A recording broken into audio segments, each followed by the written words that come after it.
Yes, people. Morning. Big up to you. 12th man's back. We've got another show in relation to Arsenal, and I've got a good friend of the show who hasn't been on for some time, and I haven't linked up with him for ages. He's been busy, but now the season's done, we can chat. Mr. Harry, how are you, mate? You good? I'm good, mate. I'm good. Not too bad. Just come back from a few days in Greece, feeling re-energized, recharged, but walked back into hay fever zone. So Oh, that's bro. kicking my ass a bit. But You all know good. what? How about you? You brought good weather back with you, mate. That's the good That's thing it. because it is absolutely beautiful at the moment. I think it's supposed to stay nice, from what I hear. Touch wood. So let's see. You've got to enjoy the summer when the sun's out, mate. But I love Greece. I've got to say, it's one of my favorite places. And do you know why I love Greece? Not just the weather, the food, bruv. Oh, Yeah, yeah. the food Can't beat is, it. you can't beat Greek food in my opinion. It's right up there for me. I absolutely love it. And yeah, one thing I'll have to do is come around for your barbecue one day, man. Because I always look at you on the barbie and I get jealous, bruv. Do you know what I mean? So I'll have to get an invite soon round to yours, man. We'll have to do it, man. We'll have to do it now that the season's done as well. And we got a bit more time. 100%, bro. 100%. Look, before we start, people, make sure you hit the like button. Make sure you've hit subscribe. We're on the way to 50K, which is mad. So if you keep hitting those like and subscribes, we'll get there pretty quickly. Make sure you're following my good friend Harry Symeou on all social media and the Chronicles of a Gooner podcast, which is on every single morning at 10 a.m. So make sure that you are locked into what Harry's chatting about, who's literally gone live just before this. So make sure you catch up on that one as well. Make sure you're clicking on the link in the live chat or description for Match Bingo. The Club World Cup is on at the moment, and Match Bingo is well underway. I was a corner away from winning 150 quid. And big up to Kenny, by the way, the Liverpool fan, who's won 150 quid. Why is Liverpool winning everything, Harry? Do you know what I mean? What's going on here? But Kenny, big up to you, bro. Make sure you get involved in Match Bingo. They've been great to us. So make sure you're showing them some love. You'll get a card that will be automatically ticked off at every game that you watch. So please make sure that you get involved with Match Bingo. A bit of fun for you guys to try and win some money. So make sure you download the app using the link in the description.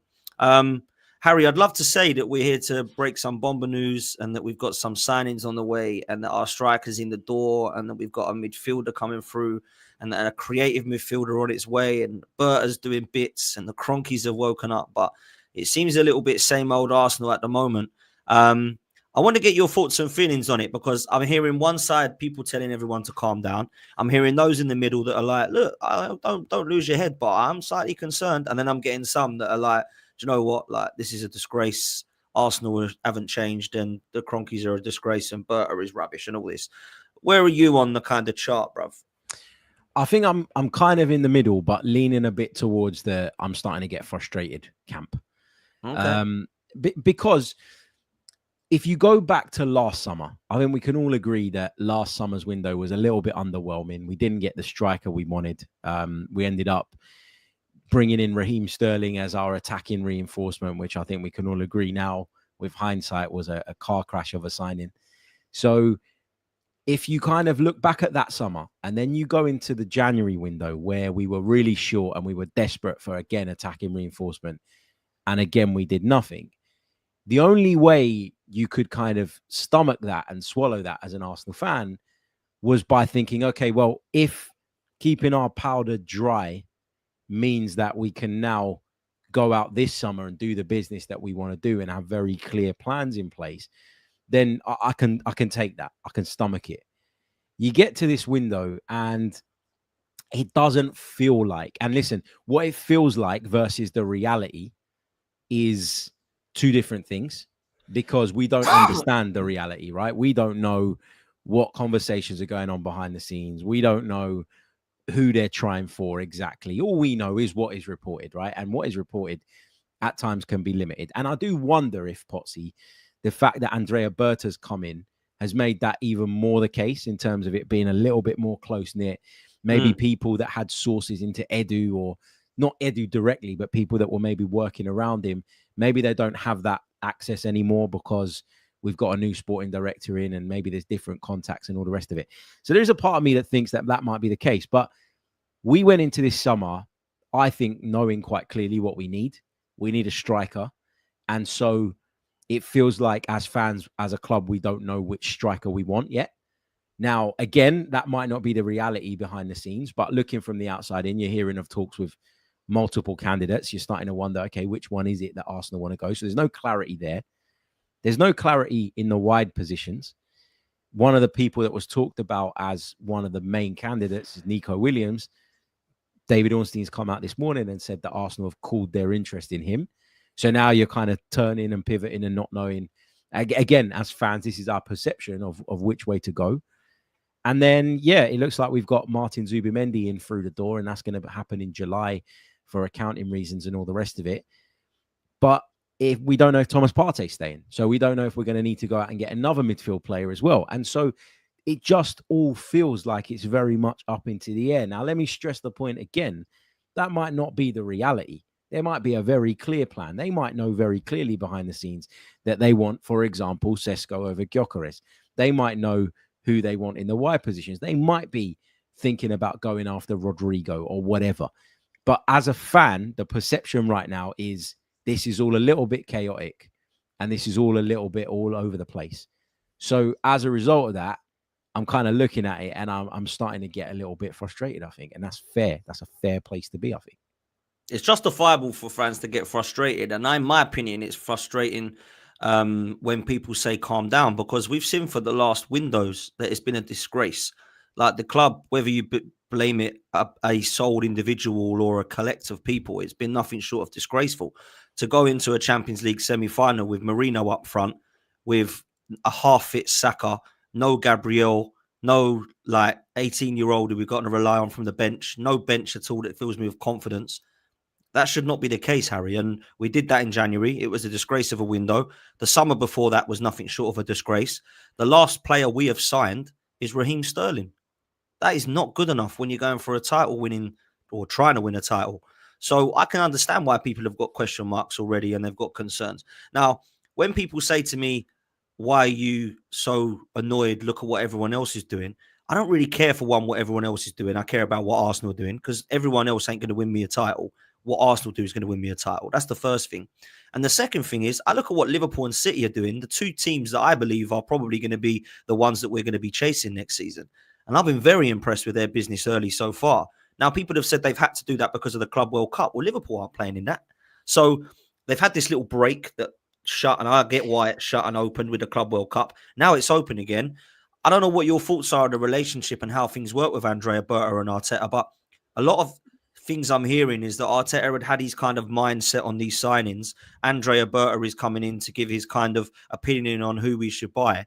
Do you see that as Andrea Berta has come in to get the players Arteta wants, or Andrea Berta has come in to highlight players that we need in those positions and Arteta has no say? Which one do you think it is? So I don't think it's one extreme or the other. I don't think it's Arteta sitting there and saying, this is what I want and this is what we're going to do. And your job, Andrea, I don't care if you're the sporting director, is just to get me what I want. I don't think that's the case. And I don't think it's the complete opposite either, where he's come in as a sporting director and gone, screw your plans, I'm going a different way.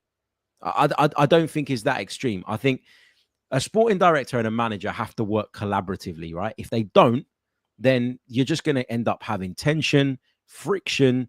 If the sporting director brings in players that the manager wants and then the manager's successful, it looks good on the sporting director.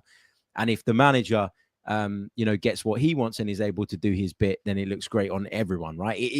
It's a mutual relationship. It's not a relationship of I'm the boss, you're not. Like, yeah, there's a hierarchy at a football club, but from the questions I've asked and from the conversations I've had with people in and around it, there is a willingness on both their parts to collaborate. Now, that doesn't mean they're going to agree on everything. That doesn't mean that that's the case. But I do think that if you look at some of the transfers that we do seem to be moving forward with, so Zubimendi being the main one, that's something that excuse me. That's something that predates Andrea Berta, isn't it? That's something that we obviously worked on before he arrived. Yeah. So Andrea Berta's come in and his job is just to get that over the line now. It's not to change that, right? And the same if we do move forward with Benjamin Sesko, because again, we know that Arsenal made their initial inquiry about the player last May. So what you're talking about again is Andrea Berta coming in and being in the role of executing transfers that the club already had on the cards. Now, you can look at that in one of two ways, Dan. You can either say that he's come in and those transfers were too far down the line for him to have any say, or he might have come in and gone, Zubimendi, I quite like that as well. Let's get it over the line. He might have looked at Sesko, if that's indeed the one we go for, and gone, yep, you know what? I would have probably gone Gyokeres, but I quite like that as well. Let's get that over the line. So the truth is, mate, we don't know. And that's why I'm really reluctant to go down this path of saying there's this big falling out and one wants this and the other wants that. The truth is we don't know. And guess what? With Andrea Berta, we're very rarely going to know. And we're very rarely going to know because this guy does not speak. He does not come out and give interviews. He won't do that. He's not done that much in the past. If you look at his time at Atletico Madrid, his English at the moment is quite limited. We met him at the training ground one day, just before he was officially announced, or just when it was coming out, when he was at the club. And it was very, very short and sweet. And obviously the language issue probably played a part there. But the truth is we don't know and we don't understand the dynamic. So we can only go by what we read and what we hear, and we can only go by the very limited information that we got. But I don't think there's like an internal war going on at Arsenal. But again, going back to the original point, going into this summer, I wanted us to be very clear on what we wanted and who we wanted. And I wanted us to get those deals done ASAP. Now, I'm not stressing just yet because pre-season doesn't start until the beginning of July. And whether you sign a player on June the 1st or on June the 30th, it doesn't really matter, does it? That player is going to be on holiday. They're not going to be joining up with the squad until a certain point. So let's see what happens. But yeah, it does feel a little bit slow. It does feel frustrating. It does feel like, at least based on the reporting, we're not really sure where we're going in each of the positions, or in some of the positions, which is going to be cause for concern for sure. Yeah, 100%, man. Listen, first of all, big up to Sava, Football Heritage TV. Thank you so much for the raid, bruv. Really appreciate that. Make sure you're following Football Heritage TV because do you know what? For a Spurs fan, Sava actually talks sense, to be fair to him. He's one of the very few that does. So big up to him. Make sure you're following Football Heritage TV. Look, Harry, we got to talk about the players that we want to be seeing coming in. And if I'm honest with you, bruv, every day I see different rumours. One day we're getting Sesko and it's been done. Then we're getting Gyokeres. Then we're going back in for Watkins because we can't afford either of them. Then we're going all out for Nico Williams. Not even 24 hours passes with cooling interest in that. Rodrigo we want as a priority, but we don't even know if he wants to leave Real Madrid. Zubimendi, that's the longest signing. I think that's taken as long as Calafiori and Marino has. I'm concerned and I'm frustrated and I'm worried. Now, I agree with you about Berta just quickly because you mentioned something really good. I'm not giving any credit or praise or criticism to Berta for the signings of, if it happened, Sesko and Zubimendi, and if it did happen, Nico Williams, because we've wanted them before he even walked in the door. So if he gets them across the line, you can say, well done, but they weren't identified by you. They were basically signings that Arteta said he wanted, and you went, go on, then we'll give you them. I think anything that he does outside of those deals, I'm going to be looking at in a magnifying glass. And I know that's harsh, but that's why we brought him in, right? We haven't brought him in to say, give 5 years for this guy, give him a process and give him a bloody dog, right? This guy's got to deliver for us now. We've got to get this guy across the line. So that might be harsh, but that's the way it is. That's the reality. We brought this guy in because he's good. We've not brought this guy in to give him time. So I'm looking now at thinking, what is he going to be doing that's different in this window than previously done by Edu and Ato, right? So when I look at the scenario of the striker, let's break it down. Sesko is someone we've identified for a long time. It looks like Gyokeres has been identified by Berta because we weren't linked until he then come to the club. Ollie Watkins is someone that we've wanted since January that, let's be real, we should have really pushed more for in January to get. And looks like now that's a name that won't go away. What's your understanding of this? Because I'm totally confused, bruv. Yeah, so am I, to be honest with you. I am confused. I'm pretty confident that Zubimendi's done and that one is going to happen. But on the striker front, I'm confused. I got to be honest. I'm not going to sit here and pretend to be in the know or to know more than anybody else. But I will give you my take on how I think this has gone down. I kind of agree with you with regards to the Gyokeres and Berta connection. It doesn't feel like there was a strong connection, particularly to Victor Gyokeres before Andrea Berta come in. But I'll tell you what made me really wary of that just the other day was that bit that came out from Fabrizio Romano where he said that Victor Gyokeres has communicated that his preference is to go to Arsenal. Yeah. That feels to me like agent talk, agent briefing. That feels like an agent has gone to Fabrizio Romano and said, we want to get this out. We want to put this out. And the reason I say that is because Arsenal, if they were seriously interested in Victor Gyokeres and were in this kind of negotiating position with Sporting and obviously with the players' camp, I think they'd want it to be as hush-hush as possible. It feels like to me that the agent is trying to, just trying to get something going, trying to get something moving for his client and for his player. And obviously, we've had all this, haven't we, about Gyokeres recently, where the Sporting president came out and was like, I never told him he could go for 65 million quid or whatever the figure was. That's all a load of nonsense. So I don't know, like I just feel like sometimes we've got to be wary of these reports and where they're coming from. Like Gyokeres might well prefer Arsenal. Like everybody went mad about it when that came out the other day. And I was like, well, no shit, Sherlock. Of course he wants to join Arsenal over Man United. Look at the state of Man United. Why would anyone want to go there over us right now? So it just feels like to me, there's a lot of updates without really saying much. There's a lot of updates without us really getting anything concrete and anything that really who kind of do you want, needed. Harry? Who do you want? So I got to be honest. I went into the summer looking mainly at Victor Gyokeres. I did. He was the one for me that I thought would move the needle today rather than tomorrow. But the more I've looked into Benjamin Sesko, the more I like him and the more I see all those kind of raw attributes and what he could maybe potentially be. But there is an element of risk and a gamble to that. What I think is wild is that Benjamin Sesko is seemingly going to cost more than Victor Gyokeres, given that one, to me, feels ready today and one is maybe ready tomorrow. And tomorrow is not what we're excited about. But at the same time, I kind of have to zoom out on that and go, well, that's just the way the world works right now.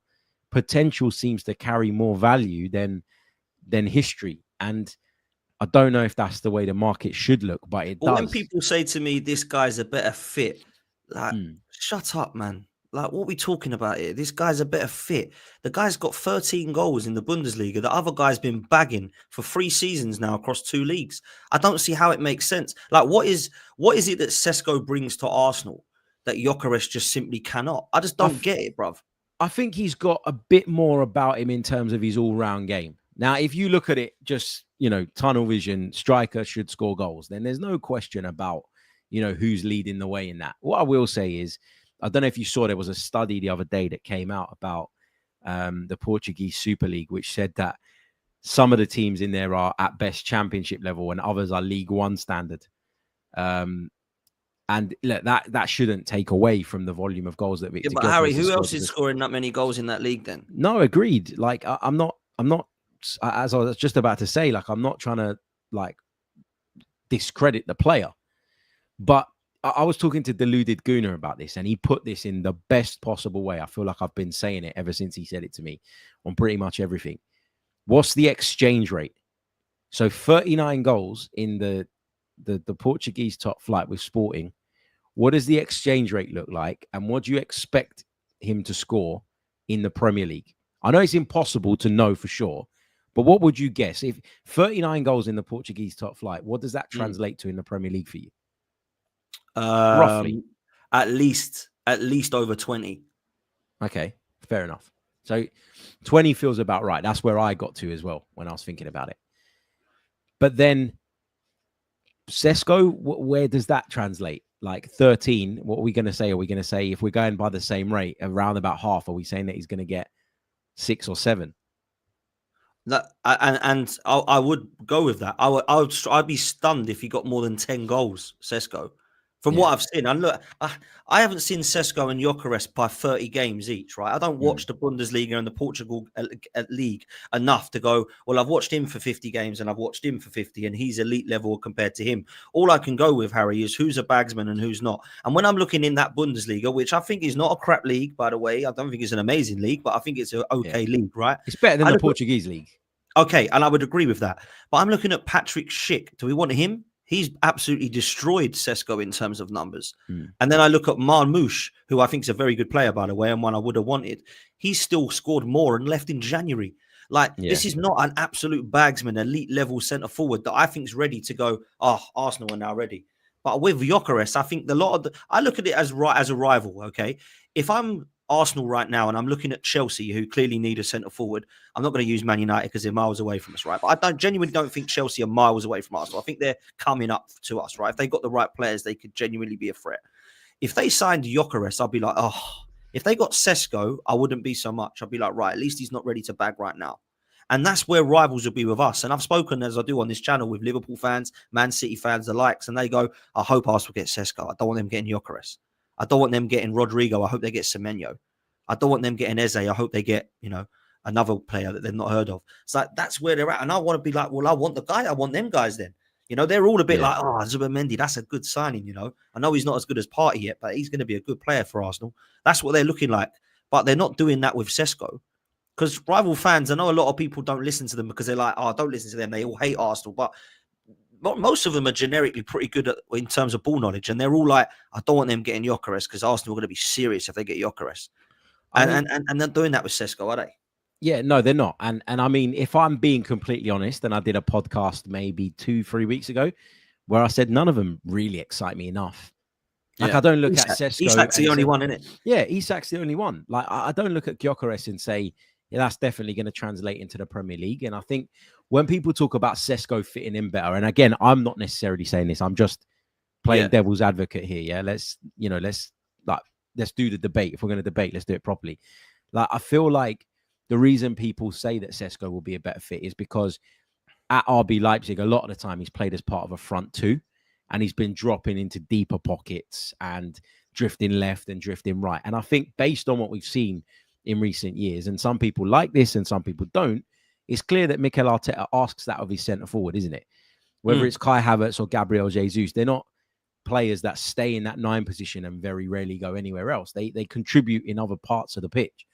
And again, that might be a problem we have. That might be something we need to change. Maybe we need our number 9 to be a bit more of a goal hanger, a bit more of a box player, an occupier, whatever you want to call him. But I think because of that reason, people are looking at Sesko and going, well, maybe there's a bit more to his game. I did a scouting video. Was it yesterday or the day before? I think it was on Sunday on the Chronicles of a Gooner Patron. And we watched through some Gyokeres footage from the season just gone.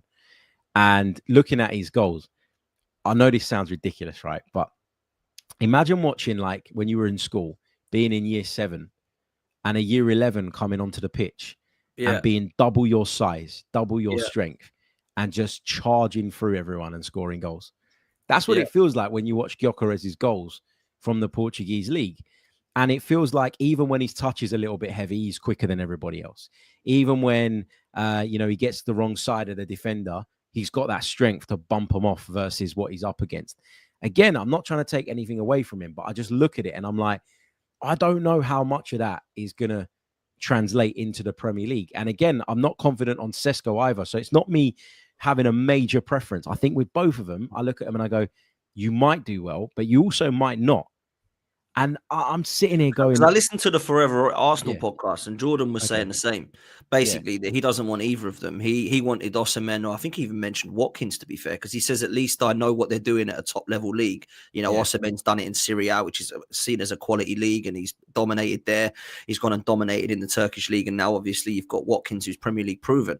And I appreciated what he's saying, but out of the two, because we're not linked with those players. Well, we are linked with Watkins, it seems. We'll come on to that in a minute. But Gyokeres and for me and Sesko, I appreciate what you're saying, bro, that these goals that he's scoring are not anything to be too impressed by in terms of the level of quality of the league.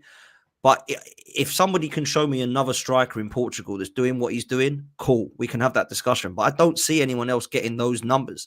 Those numbers across Europe are just mad. So surely for me, if you're going to take a punt on one of the risks, which is it's a risk he's young in Syria in Bundesliga, or it's a risk because he's killing it, but it is only Portugal, I'd rather go for the guy that's killing it. Because for me, at 26, he looks more ready now than Sesko does. And I don't know how elite level Sesko will be one day. I don't really buy this. He's a Lewandowski in the making, Zlatan, Haaland. I ain't seen those numbers. He's not doing what those guys were doing at 21. Let's just say it how it is. Yeah, you could tell at that age what Haaland was doing at Salzburg and Dortmund. Yeah, it wasn't doing what Sesko is doing in a similar league.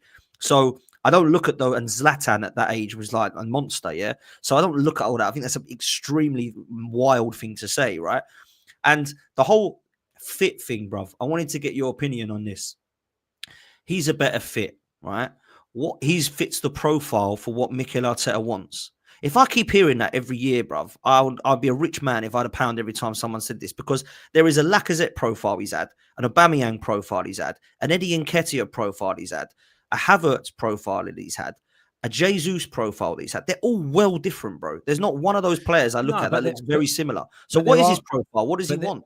There are similarities with a lot of those players. Like maybe I would say Aubameyang's the outlier. Aubameyang was the out-and-out centre forward, right? That would play off the shoulder when teams would squeeze up against you, but would also be in and around the penalty area when you were facing a low block and trying to break someone down. Aubameyang's the outlier. But you mentioned the number of names there. Jesus, more of a facilitator than a goal scorer. Kai Havertz, more of a facilitator than a goal scorer. Eddie Nketiah, I would argue, was a goal scorer when he first broke into the team and a box player, but ended up being forced to play wide left and run channels right and left. And in the end, lost himself and has now gone to Crystal Palace. And Oliver Glasner doesn't even know what he wants to do with him. You know, he's coming off the bench, but sometimes he's coming off playing on the left-hand side. Sometimes he's playing on the right. I think ultimately, the way we are set up is not for that out-and-out number 9. Now, that's based on previous evidence. I think we need to change that. For what it's worth, I think that needs to change for Arsenal to really kind of hit their potential. And, you know, Mikel Arteta... To what, though? What do you mean by change? What do you mean? I think we need someone that might be on the peripheries of the game a little bit more, but is in the right place to score when you get into the positions where you manage the cutbacks and when you put the ball into the box from wide areas. So, you know, we've got this obsession at Arsenal, it feels like, with possession, control, dominance. And you know that because whenever we lose a game, Mikel Arteta's default position is to come out and go, well, you know, yeah, but we dominated and we controlled. No, actually, we didn't, mate, because what you've done is ignored the most important part of football, which is to put the ball in the bloody back of the net. Your inability to do that means that actually your domination, if you want to call it that, was only 65, 70% of what's required to win a football match. So I think we need to get out of this mindset of, oh, yeah, but our centre forward needs to go left and needs to go right and needs to drop deep and needs to do this and needs to do that, and just go like Pep Guardiola did, where he swallowed his pride and went, look, I've been playing with false nines for years. But actually, the way to take this team to the next level and to go and win a treble, do you know what it is? It's to go and get a guy that every time the ball comes to him, he stands 100%. A very, very good chance of finding the back of the net. And do you not think that Gyokeres fits that more than Sesko? Because when I saw a breakdown that James and Graham did, big up to both of them, by the way, like Sesko was like, Arteta wants him because he does this on the left and this on the right, and he drops deep on the right wing here. I mean, isn't that just another Havertz, bruv?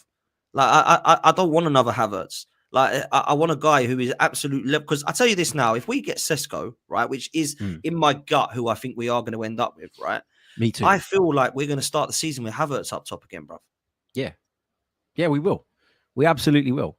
And, you know, that is going to cause meltdowns. And you know what? I rate Kai Havertz a lot more than most people do, I would say. But at the same time, I would understand why someone like yourself would be incredibly frustrated going into a new season, having spent, if we did get Sesko, 70 odd million quid on a striker. I understand why you'd be frustrated if, despite doing that, he's still the one starting up top.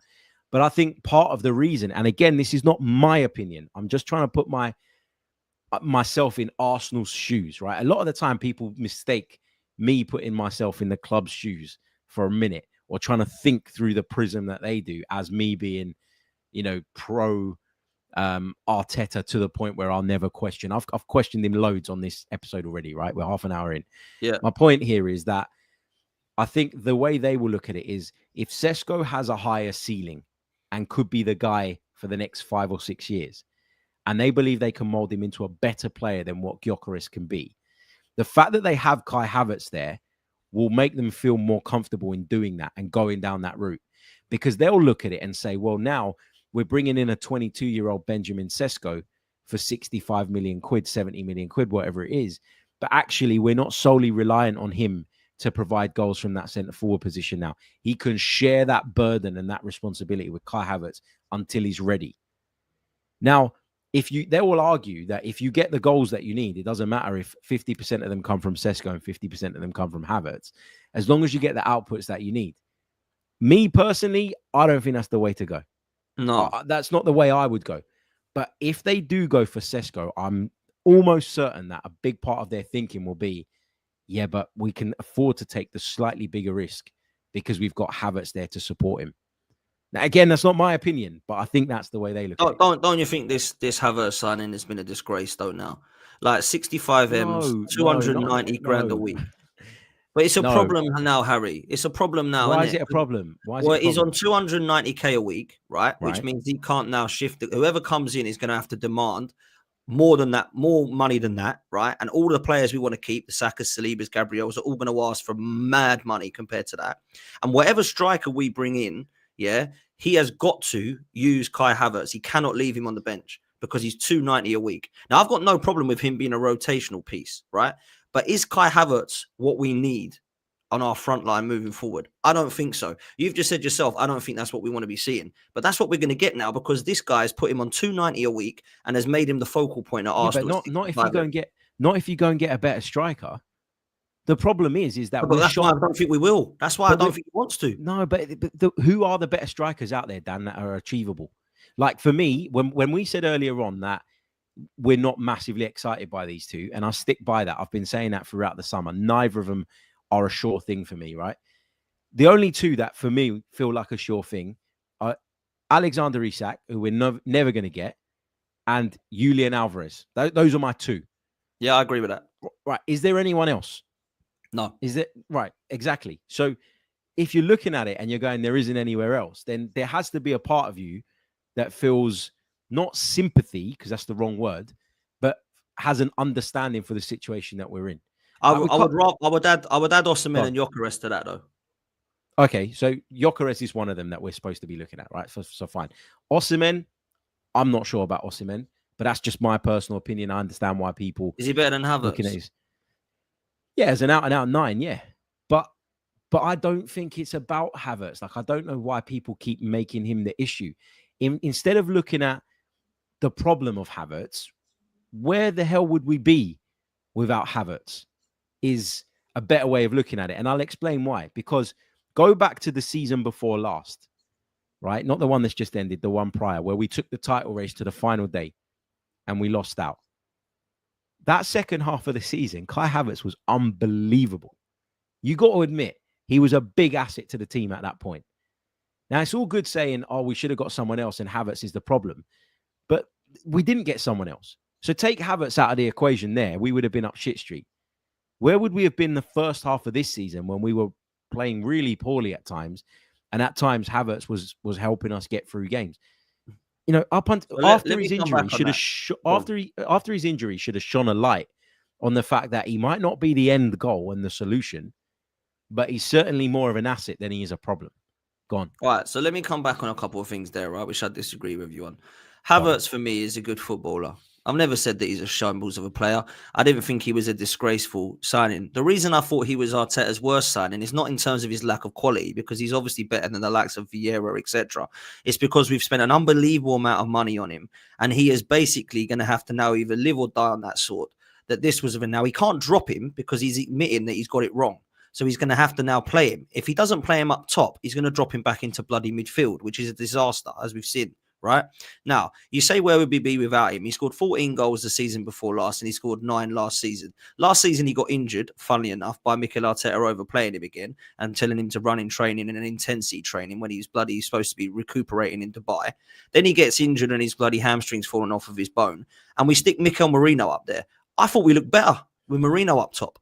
I genuinely thought Merino, who I thought was poor in midfield. Come on, Harry, we did. Against Real Madrid, Merino looked... I thought Merino was one of our better players against Real Madrid, home and away. He was scoring as many. He's probably a better finisher than Havertz. This is how easy it is to replace Kai Havertz, Harry. This is what I'm saying to you. So when you say there's only Gyokeres and Sesko or Isak, or whatever it was you said, Isak and Alvarez, that could be better options for us than what we've got in Havertz. I think it's crap.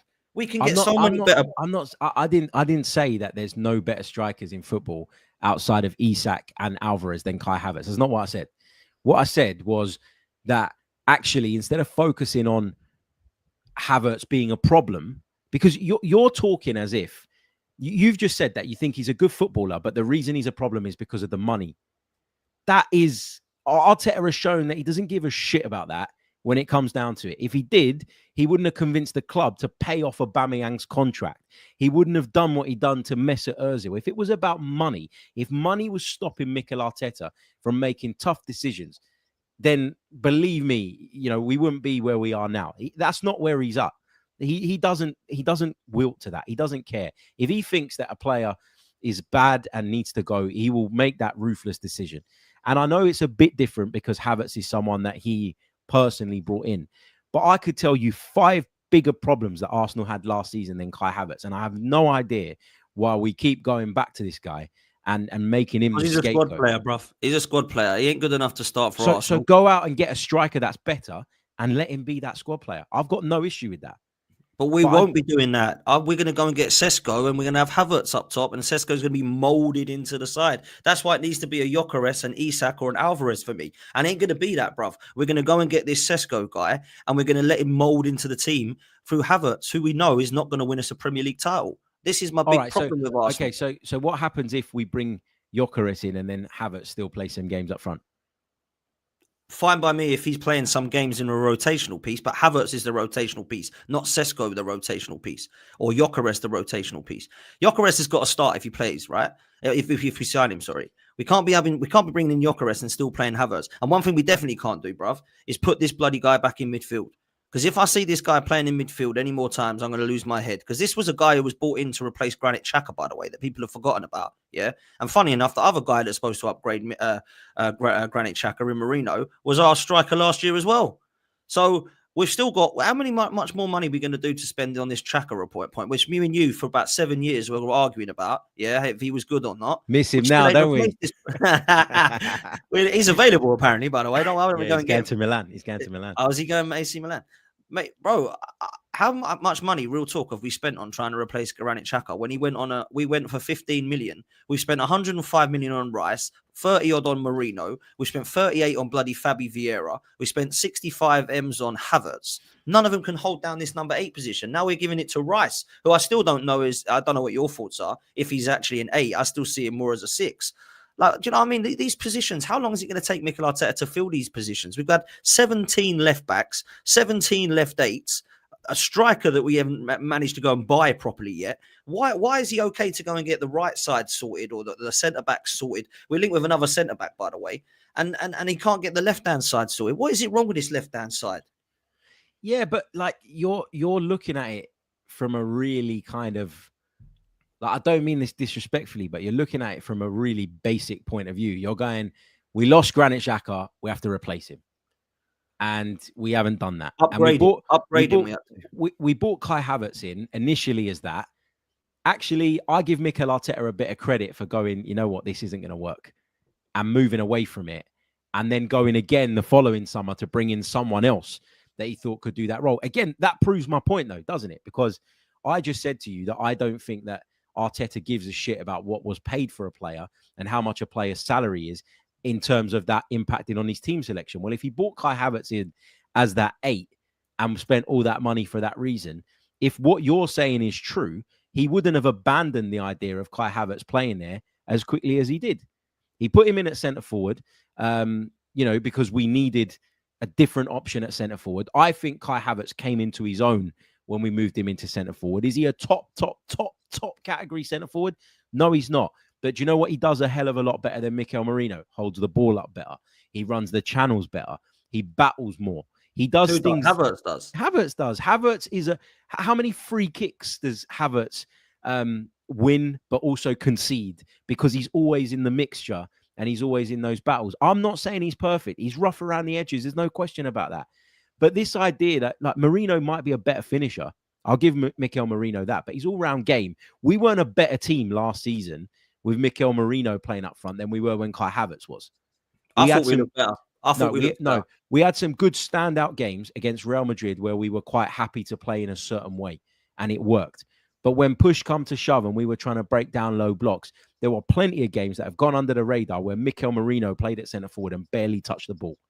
And that's fact. You can go back and look at it. There's been games where Kai Havertz has barely touched the ball. There's been games where Havertz has missed from a yard out against Newcastle and against Manchester United. To be fair to Mourinho, and I'm not a fan of Mikel Mourinho at all, and I actually think in midfield he's been a poor signing. I've got to be honest with you. The only reason that he was probably our best signing in the summer was because the others were abysmal, and he actually started to show something from the attacking areas when he was playing up top as a focal point. And I thought he actually brought Saka and Martinelli into the game a lot more. I thought Martinelli's game looked better towards the back end of the season with Mourinho than it did with Havertz. And I think Saka, to be fair to him, I'm not really going to count because he's brilliant either way, whoever he plays with, in my opinion. And he's probably the only attacker that Arteta's got anything out of. Let's just be real about it, H, yeah? He's the only one, in my opinion, Saka, that you can look at and go, oh, he looks 100%. ready. The others 100%. look shocking. So why is that? Why is Arteta... But this is the point, Dan. Like, this is when I said there's 5 bigger problems than Kai Havertz. Because everyone wants to focus on Kai Havertz, and I understand why, because there's been a need for a striker for a while. And while Kai Havertz has done an admirable job at times there, he's not the long-term solution. We agree on that. I'm not disputing that. But last season, we were without Saka for months, which impacted us because he's the one that you can rely on in that forward line to bring us outputs over and over again. We were without him. Martin Odegaard had a shockingly bad season. There's no getting around that. Gabriel Martinelli was massively inconsistent. Leandro Trossard never got near the numbers that he was getting. And he played a hell of a lot more football last season because of the injuries that we had. He was one of the few that stayed fit. Declan Rice only started contributing goals from that 8 position in the second half of the season. I'm not sitting here trying to shit on all of those players. But my point is that the problem is a collective one. And I don't understand why, whenever we get into a summer, I know there's a need for a striker, but I don't understand why you prop up the Kai Havertz thing before you'll talk about any of those other players. Martinelli's been inconsistent for 2 seasons now. Why aren't we talking about that? Leandro Trossard is not top level. He's a good player. He's a good squad player, but he's not top level. Those two need improving on. Just as much as we need to improve on Kai Havertz, Martin Odegaard needs to buck up his ideas next season. Otherwise, you're going to start asking questions about whether he should be our captain moving forward. We had a lot of issues last season, some of them down to injuries, some of them down to selection, some of them down to individual performances not being great. I just struggle with the idea that Havertz is the biggest problem. I don't think he's the biggest problem. I think the problem you've got with Havertz, and I'll say it again, is when you bring somebody in like Martinelli for 6 million on the left-hand side as a Brazilian, there's nowhere near as much pressure as there is as a marquee signing who's your highest earner on 65 M's. That's just the way it is. If you think that's unfair, that's cool, because we used to do the same with Pepe. I would argue that Pepe created more and looked better on the ball in a shockingly bad couple of seasons we had as a whole club than Havertz has done. And he was 72 M's and was putting in our top goal scorer, just like Havertz was. But we were shitting on Pepe. But now it's all right to go, oh, Havertz isn't the problem. Look, no, but I'll make we it clear weren't again. Shitting on Pepe, though. Like, some people were shitting most on people Pepe. Were. But that doesn't mean that because most people were doing it, it's right. Most people in this country voted for Brexit, and look how we've ended up. The majority isn't always right. Let's not go there. Yeah, but the majority isn't always right is the point that I'm trying to make. Like, you can't get sucked into noise and allow your opinion to be swayed by that. I don't think Pepe was anywhere near as bad as people made him out to be. Neither did I. And I don't think Kai Havertz is as bad as people make them out to be. I never thought Granit Xhaka was as bad as people made him out to be. I'm consistent in that, at least. You've got to give me that. Yeah, you are. You are consistent with that. Do you not agree, though, because we'll move from this topic, do you not agree that Havertz as a squad player is what Arsenal need, not Havertz as a starter? That's what we can both agree on, right? Okay, yeah, cool. I'm okay with that. Yeah, I'm okay with that. Yeah. Okay, cool. But given what we have right now, today, at the time of recording, June 17th, Havertz is a starter. Yeah, he is. Now he might not, if you want to get to that top level and achieve all the things that we're hoping to achieve, I agree that you need a top number 9, a proper marksman, someone that's going to score you goals and someone that can be on the edges of a game and get one moment and take it. I absolutely agree with that. I just don't think that Kai Havertz is as big a problem as you think or as a lot of others think. I think that if we find the right striker and we go and get him, then Kai Havertz should play a supporting role at centre forward. And Kai Havertz's versatility means that he's a good member to have of the squad. That's all good. I'm fine with that. But right now, if we're talking Sesko, I don't think there's a guarantee Sesko scores more goals than Havertz does in the Premier League. I think you can make a case for Victor I agree. Gyokeres. I think you can make a case for Victor Gyokeres. But even that, me personally, I'm not sure that he's going to score that many more for it to be worth what you're whoever going to we lose. sign is going to be a risk, but I think it's about the least risk you go for. And I believe Sesko is a bigger risk than Gyokeres. That's just my opinion. I might be wrong. Yeah, I If we agree with get that. Sesko and he scores 30 goals, I hope he does. That's all I agree. will say. Let's just, before we come to the last part of the show, throw some names at you, Harry. Kepa looks like he's coming in. I've got to be honest, I don't really care for this signing at all. It doesn't really fill me with joy. It doesn't fill me with hatred. It's a bit frustrating that it's another Chelsea reject we're signing, and there's this kind of love affair between Arsenal and Chelsea that just needs to stop. However, I don't really care for this. He's better than Hine and whoever else we got, Setford and all that. I don't think he's going to play many games. If he does come in, he did all right for Bournemouth. What's your thoughts on this one, bro?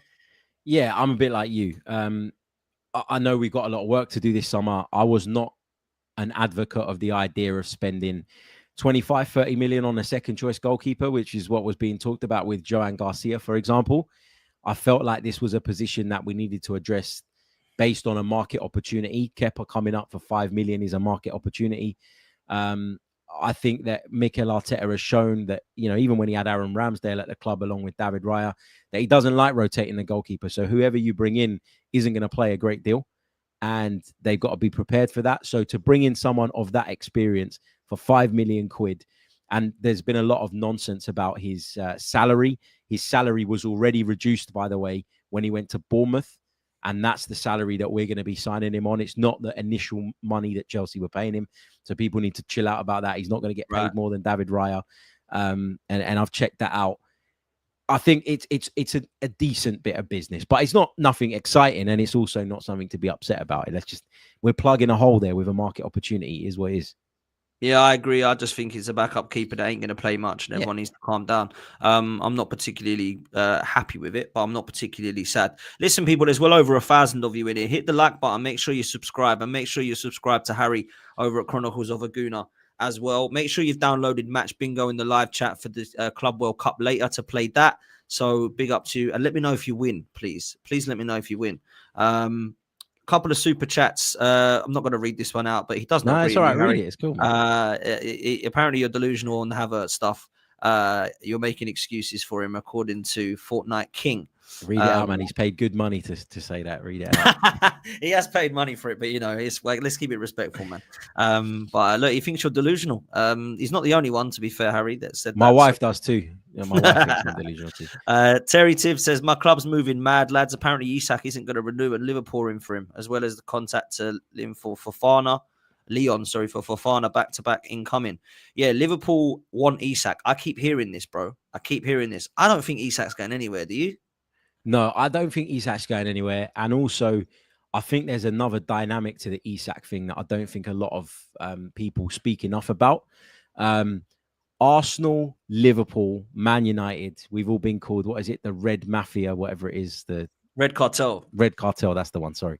And there's a lot of tension, I think, between those clubs and Newcastle United because of their ownership and the way they're seeking to grow the club and improve things. And I think that tension off the pitch makes it really difficult for any of us, Liverpool, United, to deal with those guys as well. So I think that's a problem. We were one of the clubs, from what we read, that tried really hard to block that PIF takeover. So yeah. I think it's going to be very difficult to do any deals with him. Yeah, I must admit. Sean rightly says that a lot of people also think I'm delusional. Fair play, man. Fair play. It's about opinions. Look, I want to talk about the left wing position very quickly because Nico Williams' interest has cooled. I, for one, am cool with that as well. Excuse the pun, because I personally don't want him, and I'll tell you why I don't want him. I don't see him as a huge upgrade on Trossard or Martinelli. I think he looks good. I think he's got potential, but I see him as a project player. I don't particularly want him or Jamie Gittins, if I'm honest. I want Rodrigo. I would take a Barcola. I would take Eze. I would take Lookman. They're the sort of players I think look more ready than some of the other names that are mentioned. What's your take on this one, bruv?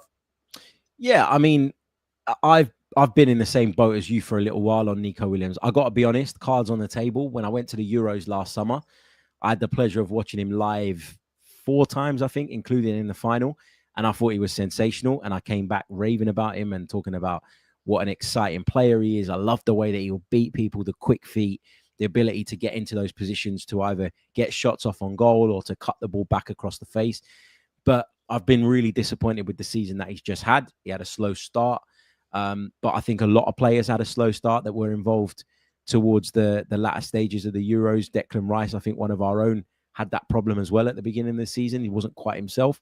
Yeah. But I haven't seen enough from Williams to maybe swing my opinion back the other way. I think that salary is a big thing when it comes to Nico Williams. I think Arsenal have proven in the case of Havertz and in the case of some others that if they really think a player is worth it, they're willing to do that. They clearly don't with Nico Williams. Otherwise, this would be a pretty straightforward deal to do. There's a release clause that's achievable, 60 million euros, 51 million pounds. That's achievable. But the fact that we don't seem to be that interested or pushing it forward suggests that either Arsenal aren't convinced or they know he's going elsewhere. And that could be a possibility as well. Let's not, just paint it in the kind of light of, well, Arsenal have just decided that they don't want him. They might have got an indication that he doesn't want to join us, that he wants to go to Barca, that he wants to go to Bayern, two clubs that have shown an interest as well. So I'm okay with this as well, but it has left me thinking, well, where do we go next? Because as much as I'd love us to sign Rodrigo, I don't know that deal is going to be doable. I want Rodrigo, but I also want Kvaratskhelia because I believe those two that are clear of the others, they're elite level, they're ready to come in, they're a marquee signing. And I would argue, Harry, that the last marquee signings that we made were under Arsene Wenger. When you look at Aubameyang coming in, Ozil coming in, Sanchez coming in, we haven't really made one. I know Declan Rice was a huge signing, but it wasn't at that level for me. Like, it was a top quality signing. But marquee signings are like the Alexis Sanchez wingers that take you across the line, that excite you. And I feel like Arsenal are ready for that now. And it needs to be somebody like that. The problem is I don't see anyone available in the market unless it's an unrealistic one, like Isak or Rodrigo, for example. I don't think Rodrigo wants to leave, and I don't think Isak wants to leave. So I don't think either of those are available, bruv. I've got to be honest. I think then you go down to the next level. That's why I'm looking at Gyokeres. And if it isn't Rodrigo, maybe we go in for a Lookman or a Barcola, who I think are very good and have definite sort of potential to be even better, but are still risks. I just don't think the left wing market is great. Like, if you look at the actual transfer market in terms of value, Vini Jr. is clear, and the next one down is Luis Diaz from Liverpool. Like, that's how bad the market is. Like, there's nobody available for me that I look at and go, wow. So I think that could be a bit of a sticking point, that left-hand side, if I'm honest, because what we need to do is bring somebody in that's clear of Martinelli and Trossard. And I don't know who that player is, bro. I've got to be honest. So that one could be quite interesting for me. Yeah, I think the point you made there about the signings, the marquee signings, like, I think Declan Rice was a statement signing. Yeah. But he wasn't a flair signing. Right? So, like, Alexis Sanchez was a flair signing. You were bringing him in to give you that X factor. Same with Mesut Ozil, right? And I think Arsene Wenger, his view on football is very different. And I think he always felt the need to have that type of player in your team. And that meant that most of the time we weren't scoring. We didn't have problems scoring goals. I think our issues under Arsene Wenger, we can all agree, were at the other end of the pitch, particularly towards the end. We didn't really find that balance defensively and in midfield, but we always had those top quality attacking players. I think with Mick's approach, I'm not even saying that I agree with it, by the way, before people jump on me, but I think he looks at a unit over an individual. Arsene Wenger used to make sure he surrounded himself with a few individuals that could win him a game, and he'd rely on them. Mikel Arteta thinks that a system is more likely to win him a game. Different philosophies, different outlooks. We've gone and bought some really good players over the last few years, but for me, we're missing those flair players. And it's not about money, because we've spent money, big money, on players that maybe we've overpaid for, and we spent over 100 million, smashed our transfer record by some 30, 35 million quid when we bought Declan Rice in. So the money's there. Now, is it a question of philosophy and is it a question of preference? Because I've been saying, if you go back to my pods after probably 7 or 8 of last season's Premier League games, I said, it feels like we are system first. It feels like at times we are a robot. We are a machine. And when the machine can't find the code to get through, the machine just keeps recycling and resetting and doing the same thing over and over again. And there isn't anyone or enough players that will just get the ball and say, I'm going to take this on. I'm going to go and beat you. I'm going to break out of the system and I'm going to do something different. Alexis Sanchez would do that. Mesut Ozil would do that. Aubameyang would do that to a degree. And so will so many other players that Wenger had over the years. It's a philosophical thing, but there's a balance here, because in being system first, we've managed to close the gap between ourselves and the leaders. But now to get over the line where we're short in comparison to them is that we don't have enough of the X factor players. And I think that's the next step. And that's why this window, I'm not going to excuse the club if it doesn't go the way that we want it to go. But this window is a difficult window because there's only a few players out there that can really do that for you. Yeah. And so the pool you're shopping in becomes smaller and smaller and smaller. And Isak would do that. Someone like Rodrigo would do that. But are those deals that we can get done? And if they're not, then you got to question maybe the way the club's being run and operated, because what's the point in making all this progress if you do all of that and get to a point where you still can't get the world's best players? Have we gone wrong somewhere along the line? I'm more than open to questioning that and to making those points. But let's see what happens over the course of the next month or so. Yeah, we've got to wait till the 1st of September and then assess it properly. But right now, we've got to hurry up, man. There's not a lot that's happened. And that's definitely concerning people for sure, man. The Zubimendi deal, very quickly. I don't know what your thoughts are on Thomas Partey and Zubimendi. That's obviously going to happen at some stage. We believe the 1st of July is when it's going to be announced. Thomas Partey, what are we doing, man? He's our player and we still can't even keep the guy. Like, let's just keep him what he's on. Give him a 2-year contract, which I think is what he wants, or a 1 year with an option, and keep him at the club. Like, why is that taking so long, bruv?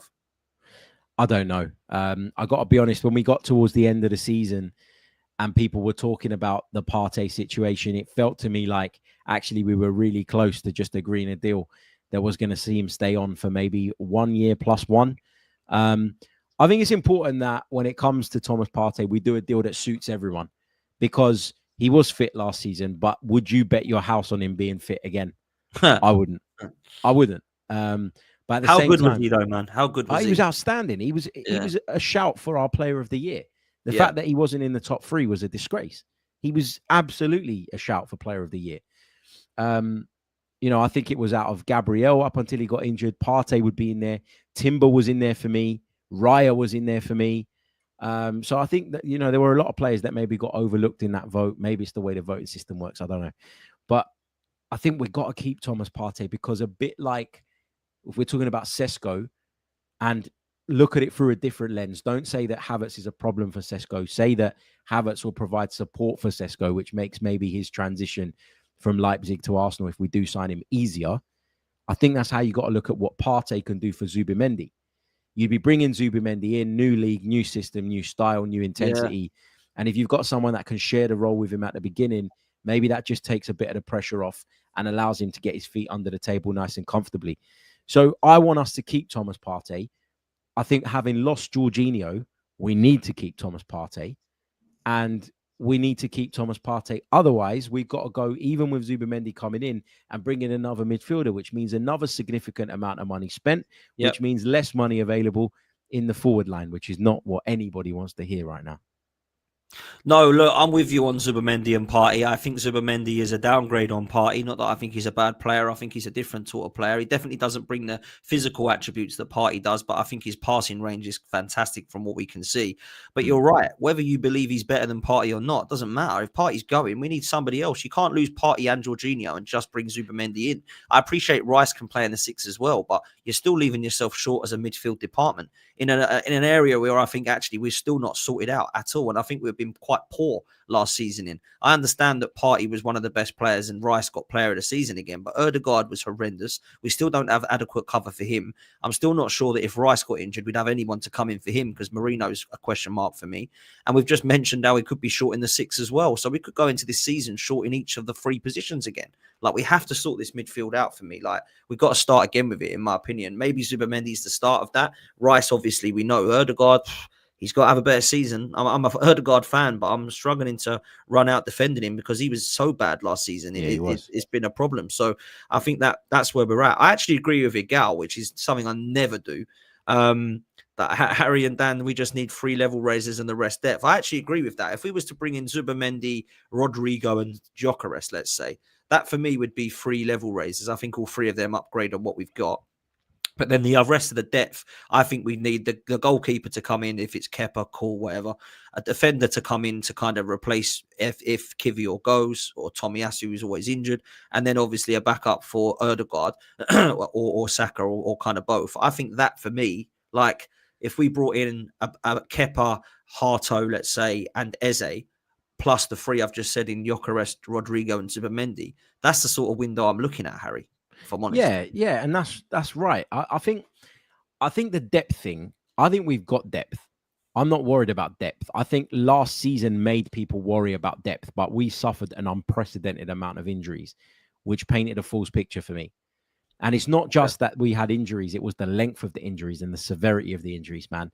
Like, you lose Bukayo Saka for a couple of weeks, it probably doesn't impact your season that much. You lose him for a couple of months, it's different. You lose Martin Odegaard for a couple of months like we did. We brought in Mikel Merino, and he was 2 months behind schedule because Gabriel fell on him in training and he was out for 2 months. So I feel like last season can lead you into thinking that we don't have a squad, and we do have a squad, but we do need level raisers. That the fact that we're where we are now means we've got a squad, because if we didn't, we wouldn't have coped with the injuries that we had and at least finished second. So the squad thing is there for me. It's just now about going on and bringing in those level raisers. And if you bring in those level raisers, that means demoting some of the players that you currently see as starters. That adds to your squad depth, doesn't it? Like, if you bring in another striker and Kai Havertz is now your second choice striker, that makes Gabriel Jesus your third choice striker rather than your second. And the squad gets deeper and deeper. Like, I'm not massively worried about that. I'm worried about level raisers, because it's clear to me that we need them. Even when everybody's fit and available, we don't have enough flair in the attacking third, and we don't have a poacher of a centre forward that is going to score us goals out of nothing. So we need those level raisers. It's really, really important we get them.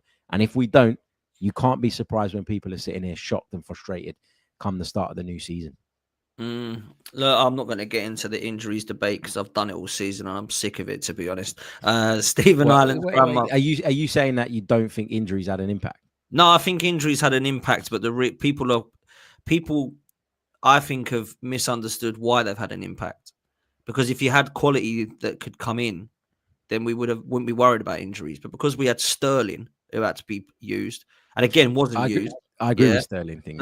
Basically, the players that we brought in as the cover have been shocking for how long?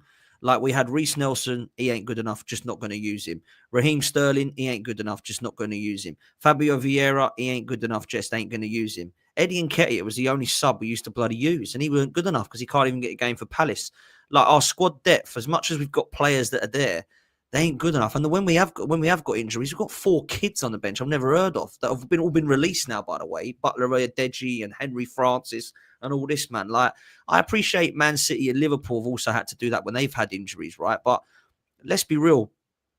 When we had an injury to Saka, did anyone get shocked? No. I knew that was coming. No, and all of that I agree with, by the way. I agree with that. We should have seen it coming. I agree with the fact that we probably didn't plan and prepare for it, Harry, basically. I agree that the management of some of those players is questionable, and I think that's played a massive part in why they did suffer the injuries. But I also Tomiyasu and Jesus, were you shocked when they both got injured, bruv? No. But, like, Jesus, like, that's been the case for 2 years now. We knew full well. Why is he still here? Like, why are we still relying on him? Tomiyasu. You're not going to sell a player while he's on an ACL recovery. It's just no one's going to buy him. They're going to wait till they get back fit. Like, the Jesus one's unlucky because it's not even the same knee. Like, he's done one and then done the other, which is really unfortunate. The one that frustrates me that you've mentioned there is Tomiyasu. Over and over and over and over again, this guy's injured and he's out for long periods of time. That's one that we got to just give up on. Forget about it. Stop counting him in your numbers. Don't. Like, I agree. He's not a thing. And we got to accept that. But I'm not saying that we're not to blame for some of those injuries. I think we are, and I think there's a lot of conversations I feel that need to take place over the summer with regards to how we protect against that. Arteta's got to learn from that. The club have got to learn from that. But at the same time, I think it's undeniable that they had some impact on how our season went. Okay. Stephen Ireland's grandmother. This is one of my favorite super chats of the day, man. Big up to you. He says, nice collaboration, guys. I agree with Dan, but I like how Harry can make their fair arguments. Love that, man. Really appreciate that. D King has come in and said why I said the Cronkies and recruitment has failed Arteta. I know that you were yesterday, D King, or was it the day before? I can't remember now, talking about the Cronkies and how they are to blame. And it's a nice segue for me, Harry, for my last question before we close, bruv. Which is where your thoughts are right now on the club and the manager, because I've been quite clear that I am no longer Mikel Arteta out because he's proved to me what he is. And I want the Cronkies gone because I think they're a disgrace and I think they've got zero ambition. And that's where I'm at now. I think the window this season could save a little bit of respect that I have, but I just believe they've got zero ambition and they accept second best. So that's where I'm at. In 21 years of running a football, it's not been that long. 2008. So what's that? 18 years? Yeah. 18 years, they've got 4 FA Cups to show for their time in the club. I think that's a disgrace for the club the size of Arsenal. I think it's nowhere near acceptable enough. And I think that is the problem at the club. I think it's the ownership. I think the manager definitely has got problems. And I've been quite clear about that. And I don't need to go back again as to why, because you've known me for like more than, I don't know how long I've known you now, about 8 years, I suppose. And I look at it now thinking there is definitely a problem with the manager. But the owners are doing nothing about that. So that's where I am at. And I know that you agree with some of that and disagree with some of that. So I want to know where you're at with this manager and what the minimum expectation is this season for him to be safe in his job, bruv. Well, he's got to win. He's got to win. It's as simple as that. We've been on the journey. The journey's been fun at times. It's been heartbreaking at other points. It's been frustrating at times, but he's got to win now. That's what this project has to eventually amount to. I think last season, I was probably less harsh on him than a lot of others because I think there were a lot of factors that went against him. Some that were probably the kind of makings of his own, like, for example, the injuries. I've just said to you that I think that some of the management is probably in part to blame for that. So, I can't shirk him of that responsibility completely or let him get away with that. But I think there were other things outside of our control that went against us as well. And so I got to the end of the season and I was like, towards the end of the campaign, it was very much like Champions League. We haven't been to a semi-final since 2008. Let's not underestimate what an achievement it is to be here. The way we lost to Paris Saint-Germain was frustrating. But I don't know about you, Dan. I think that they proved to everybody that they are the best team in Europe right now. Over the course of the 2 legs against us, having knocked out other Premier League opposition and having won the final the way they did. I think that has not made it okay for me, but it's kind of got me sitting there thinking, well, we were beaten by the best, and I'm just not sure. In fact, I'm certain that we're not at that level. And I don't know what else really could have been different. I think the circumstances were shit in terms of players being out, not being able to play our best team. I think we'd have run them closer if we could have, but that wasn't the case. I think people have got the hump about the cup competitions. Again, I understand that and I feel that and I get it, but we did go to the semi-final in 2 of the 3. So it's not like we criminally underachieved in all 3 of them.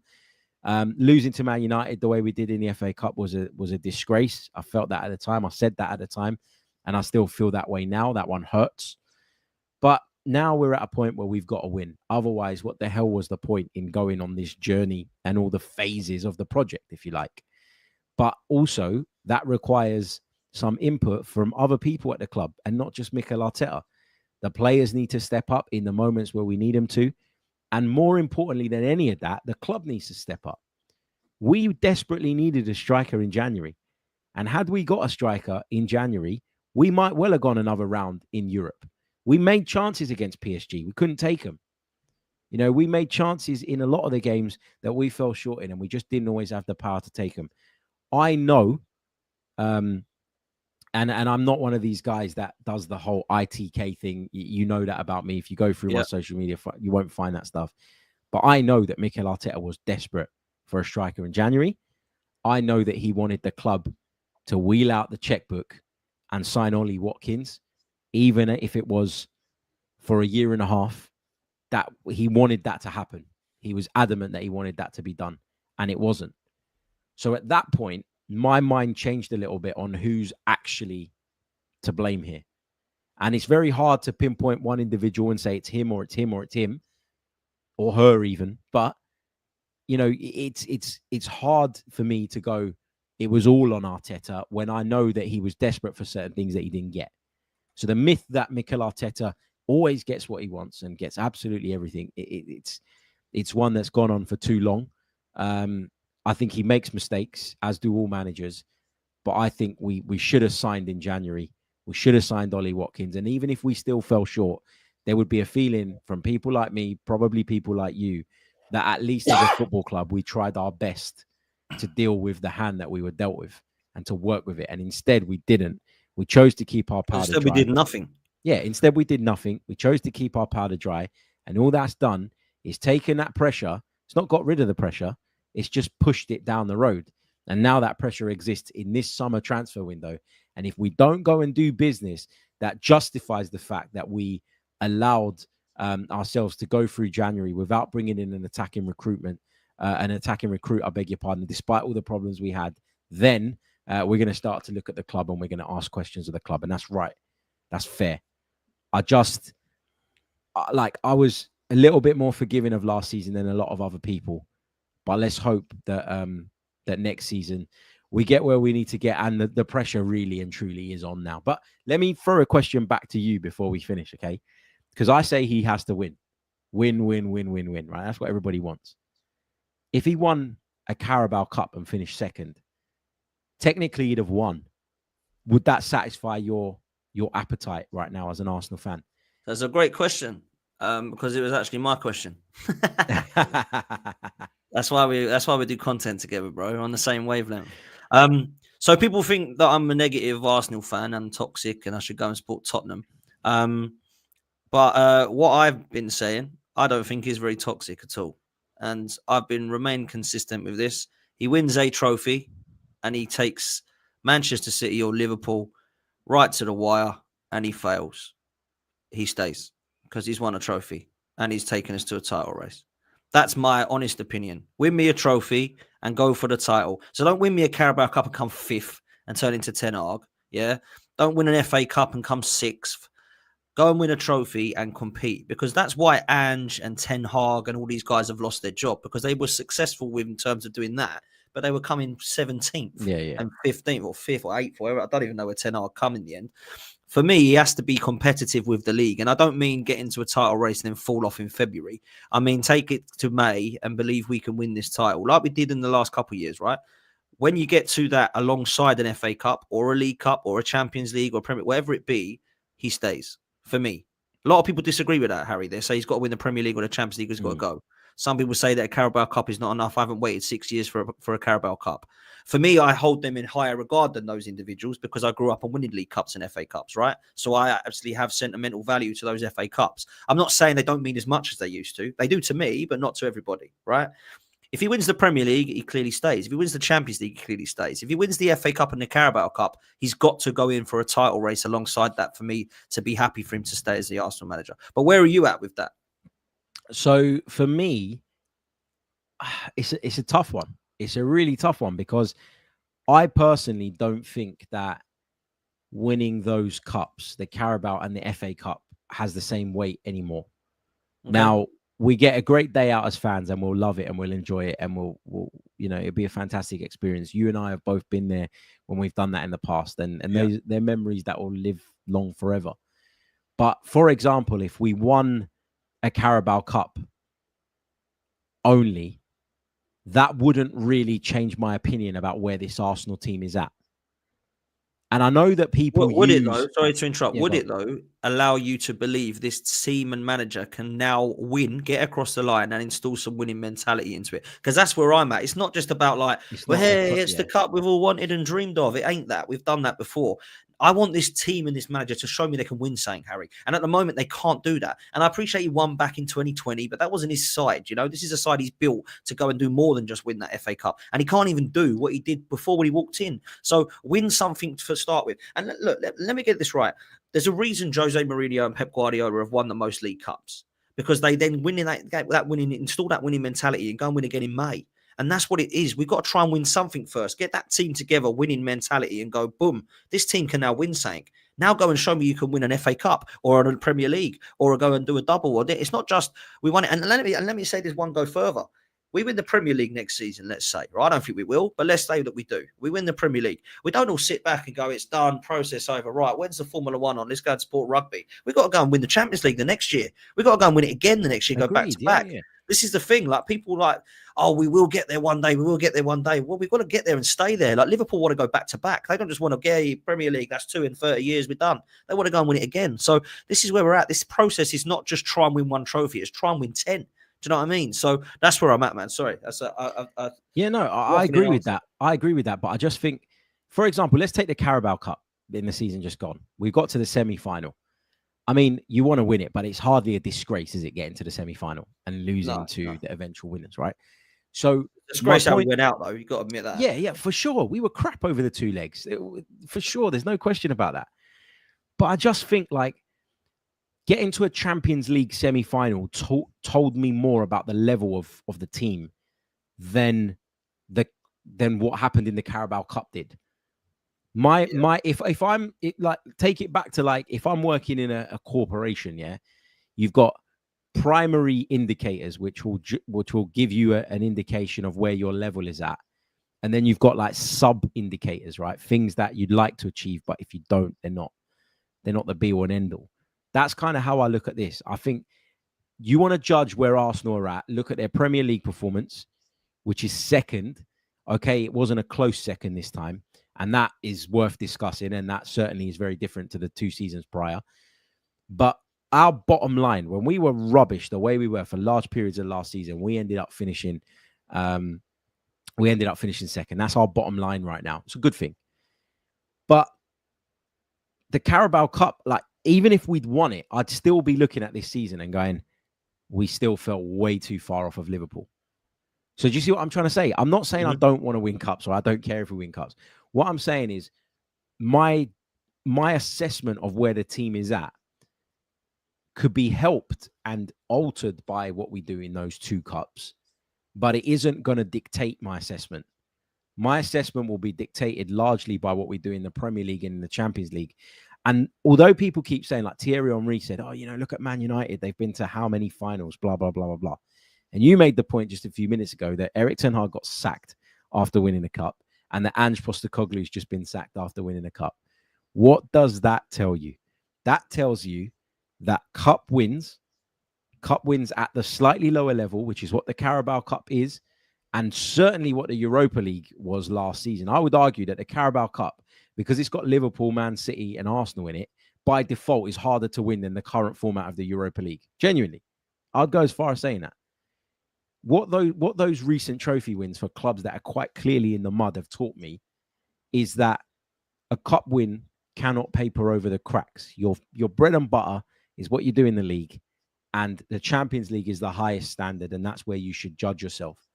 So again, I'm not saying I don't want us to win a cup. I think it's important that we do, because there are a lot of people that sit in your camp that would just give him a little bit more in terms of patience if he delivered something like that.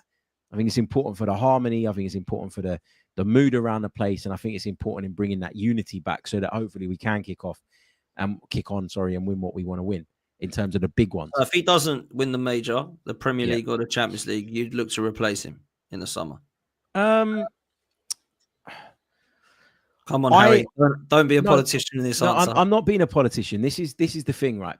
I get this a lot. People say you're being a politician. I'm not being a politician. I am someone that likes to consider what my opinion is with a lot of evidence and over time. I'm not someone, people want to clip me up and make me sort of saying certain things and statements. That's not me. It's never been me. I'm a more, rightly or wrongly, I'm a more considered person than that. Rightly or wrongly, in everything I do. I just think that things can happen a lot over the course of a season that you cannot possibly imagine. I didn't think that we'd get 2 players sent off in the first half of the season because of kicking the ball away. I didn't think that we'd lose Saka for 2 months, given that he'd been flawless in terms of injuries for such a long time. I didn't think that, we'd lose Odegaard in terms of the way we did with his form dropping off and all the rest of it. If we don't win one of the major trophies next season, I will take a step back and start to question whether we'll ever do it under Mikel Arteta. So by default, yes, I would consider replacing him. But it's got to be with the right manager, though, right? Because when people say to me, like, "Are you Arteta out?" I hate that question, by the way. But when they say to me, "Who are you going to get?" I say, "Well, I don't want De Zerbi or Potter, or I wouldn't even want Iraola, as much as I think he's a good coach. I want a winner." And I keep saying this, and people don't quite understand what I mean by that. People laugh when I say Antonio Conte. Oh my God, he's at Tottenham. Look what he did at Tottenham. He got 4th ahead of us. Look at them now since he's left. He went to Napoli. He's just won another. He's a serial winner, this guy, mate. Yeah. Yes, he might leave you in a couple of years' time in a mess. But when you've got a team that's ready to win, which I think we have now, it's time to win. So Conte would be a winner with us. If you don't want Conte, cool. Go and take Diego Simeone. What's he won in the last 3 years? Well, the guy is an absolute serial winner. Look at his CV. It's ridiculously good. Yeah. Okay, you don't want him? Cool. Hansi Flick. Go and take him. Luis Enrique. Go and take him. I would take these managers, Harry, because they've actually won something. Carlo Ancelotti. There's a whole load of list of them, right? But the problem is, mate, anytime I say a manager, they tell me the reasons as to why they're not going to come. Simone Inzaghi, Zinedine Zidane. But what do I need to do then? Go and say I want Cesc Fabregas because he's an upcoming manager that's going to be quality one day. Is that what we want again? Do we want to replace Arteta with Fabregas? I'll just keep Arteta. What's the point but of going and getting him? Let me ask you this then, because one of the common things that people say is it's been 6 years and this is what we've got to show for it, blah, blah, blah. How long of that 6 years do you genuinely believe we had a team that was capable of winning? The last 3 years, I think. 3 years, right. So yeah. Isn't it right to frame the question of, it is 3 years too long rather than 6 years? Isn't it right to frame it that way, given that we all acknowledge and accept that there was a hell of a lot of work that needed to be done before we could even think about competing? I agree with this comment. This guy, man, I tell you what, this guy, I swear to God, he's the reason we're so good. No, I agree with it. It's not that, Harry. It's not that. It's just this. It's just the gal. He doesn't like any time we question it. He likes to stick up for his boy. I get it. But look, I agree with what you've said, right? So this is how I frame this question: 6 years, 5 years, 4 years, 2 years, 1 year. I don't care. Has this team been good enough to win something? Yes, and we ain't. And that is why it's a big failure for me. So we can talk about building and we can talk about progress and we can talk about where we were at and where we were. We should never have been in eighth. That team was never bad enough to be eighth with Aubameyang and Pepe and Lacazette in it and Xhaka, who we've been arguing about for ages. That was never, ever should have been in eighth. And he then put us in eighth again somehow. Yes, he won us a trophy, which I'll give him. People don't give him enough credit for that, by the way. And I'll praise him enough for that because we didn't beat, Wolves in the final there. We beat a Chelsea side and we beat Manchester City, who were quality as well, right? And Pep Guardiola, Man City side. So we deserved that trophy and we were great. And I've given him praise for where we are. But I don't really believe we should be bowing down to this guy. Now, let me ask you this quickly, right? Because I don't want this to go on forever, this show. But I think this is important. You and I used to like Arsene Wenger. In fact, you used to love Arsene Wenger a little bit more than I did. But I appreciate the guy was a legend. The 5 years that he had that were seen as disgraceful were more successful than the last 5 years we've had. Now, I can appreciate the time the culture might have been different and that we were going in a different direction and perhaps we were never going to win again and we're trying to build to win again and stuff like that. But we were already winning in that 5 years. In that 5 years, we got 3 FA Cups, yeah? And we got to finals of the Europa League. Obviously, that was under Emery. We got to a semi-final of the Europa League under Arsene Wenger, who lost to Atletico Madrid. And we got to the final of the League Cup. That is more successful than the first 5 years that we're lauding and lapping up. Yeah, and if you judge success on silverware, correct, no question about that. I'm not saying you shouldn't judge success on silverware before people jump on my back, but the point I'm trying to make here is that even during that period, as a fan base, we were not satisfied with winning the FA Cup. Yeah, which speaks to the point that I've just made a couple of minutes ago and that I was asking you, which is we weren't challenging it alongside. Exactly. So we're too big of a football club to accept just winning the odd domestic trophy. We want to win the league and we want to win the Champions League. The only reason we can dream about that and I'll go as far as saying expect that now is because we've had to go through a really painful process over the last few years to fix a lot of underlying issues at the club. And whether people think Arteta is the guy to get us over the line or not, you cannot deny that he's played a massive part in getting us back to this point. Now, that doesn't mean that he's the guy that's going to get you over the line. That doesn't mean that because he's got you to this point, you have to show unwavering faith and keep him in the job forever. No, I'm not saying that for a second. But you don't dismiss what he's done so far based on the fact that you want more. The history is one thing, the future is another. It's like when you're signing players on big contracts. Do you remember when we signed Aubameyang on that mega contract? The last one he had at Arsenal. He got that contract based on what he'd done previously, on the history. He got that contract based on what he'd achieved in the seasons prior. Won the FA Cup for us, basically. Right. Exactly. So we gave him that contract. But then look what happened. Very shortly into that contract, it became apparent that Aubameyang, A, wasn't playing at the same level anymore. B, didn't give a shit and had no respect for the rules or, everything else that was going on at the club. And we had to part ways with him early. So what I'm trying to say is that your future decisions can't always be based on the past and on history. But equally, you shouldn't discount history. So Aubameyang's history with Arsenal means he was a good player for Arsenal. And regardless of what happened afterwards, I won't change my view on that because he delivered in that period of time. But giving him that new contract in hindsight was a bad decision. But it was a decision that the club felt they had to make because can you imagine the meltdown if we lost him that summer after winning us the FA Cup? And him not replacing him has been the biggest problem. Exactly, as well. Exactly, mate. Well, not replacing his goals. I don't mind. You're not going to find another Aubameyang potentially, but the talent pool across Europe is a disgrace, in my opinion. Now there are some unbelievable players, but there's not many out there. Yeah. Right. All I'm saying is right is that I just when it comes to the manager, and that's the question you originally asked me. I think as a fan. And it's different for me. It's different for you. It's different for everybody else. Everybody consumes football in a different way. When it's time for a manager to go, I get a gut feeling that tells me that in my mind, it's the right thing. I had that with Unai Emery, and I was very vocal about that, maybe a little bit earlier than other people. And in this instance, I haven't got that feeling yet. And maybe it will take me slightly longer to get that with Mikel Arteta than it did with Unai Emery. And, that varies for different people. The point is that I think as a fan, you have that moment, don't you, where it triggers that opinion in you. You have that moment where you think he's done or he's not the guy anymore. You have a breaking point. There's a straw that breaks the camel's back. I'm not there yet with Mikel Arteta. Some people are. Me personally, I'm not. And this nonsense that, and I get it a lot, and I'm seeing it in the chat now, that, I can't say certain things. I can't do this and I can't do that because of my job. Is complete and utter bollocks. I can say whatever I want. I pay a season ticket like everybody else does. Okay. Yes, I get access to press conferences for some of the jobs that I do. And that's fine.